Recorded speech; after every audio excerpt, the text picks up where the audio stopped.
નમસ્કાર મિત્રો, હમણાં જ એક બે ગવર્મેન્ટ વેબસાઇટ ને એક બે એડવર્ટાઇઝમેન્ટમાં એવું વાંચ્યું મેં કે 15મી ઓગસ્ટ 2025 ના રોજ ભારત એનો ઇન્ડિપેન્ડન્સ ડે 79th મનાવી રહ્યું છે અને ધ પ્રાઇમ મિનિસ્ટર વિલ અનફર્લ આ તો પ્રોબ્લેમ કહેવાય.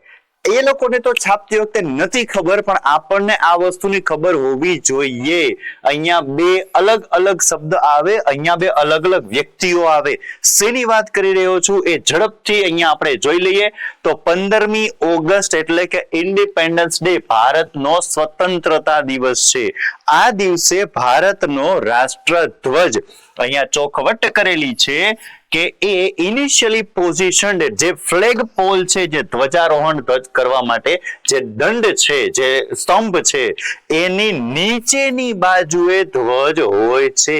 સિમ્પલી એવું વિચારો, ભારત આઝાદ થયું છે બ્રિટિશ રૂલમાંથી, તો બ્રિટિશર્સનો રૂલ્સ, એનો જે ધ્વજ છે ધીરે ધીરે નીચે ઉતરશે, આપણો ધ્વજ ધીરે ધીરે રેઝ થતો જશે.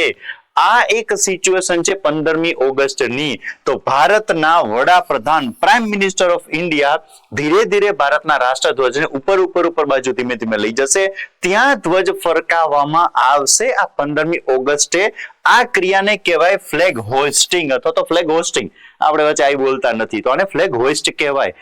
આનાથી તદ્દન વિરુદ્ધ જો 26મી જાન્યુઆરીની વાત કરવામાં આવે, એટલે કે આપણો રિપબ્લિક ડે, ભારત તો આઝાદ થઈ ગયું 15 ઓગસ્ટ 1947. હવે એના પછી આવે છે આપણો આ ગણતંત્ર દિવસ. તો ઓલરેડી આપણો ધ્વજ તો છે જ ઉપર, આપણે 15મી ઓગસ્ટે એને હોઇસ્ટ કરી દીધો, ઉપર રાખી દીધો છે. અહીંયા ફક્ત 26મી જાન્યુઆરીએ ધ્વજ already top of the flag pole, એ ધ્વજનો જે દંડ છે એની ઉપર જ ધ્વજ હશે, ત્યાં ફક્ત બાંધેલો હશે. અને ભારતના રાષ્ટ્રપતિ એટલે કે ધ પ્રેસિડેન્ટ ઓફ ઇન્ડિયા એ ફક્ત એ બાંધેલા રાષ્ટ્રધ્વજને અનફર્લ કરશે, મતલબ કે દોરી ખેંચે, ઉપર ફૂલડાને બધું બાંધેલું જો એમાં એને ફરકાવશે. આ બંને વસ્તુ અલગ અલગ છે, તો આ બે વસ્તુ ધ્યાન રાખજો.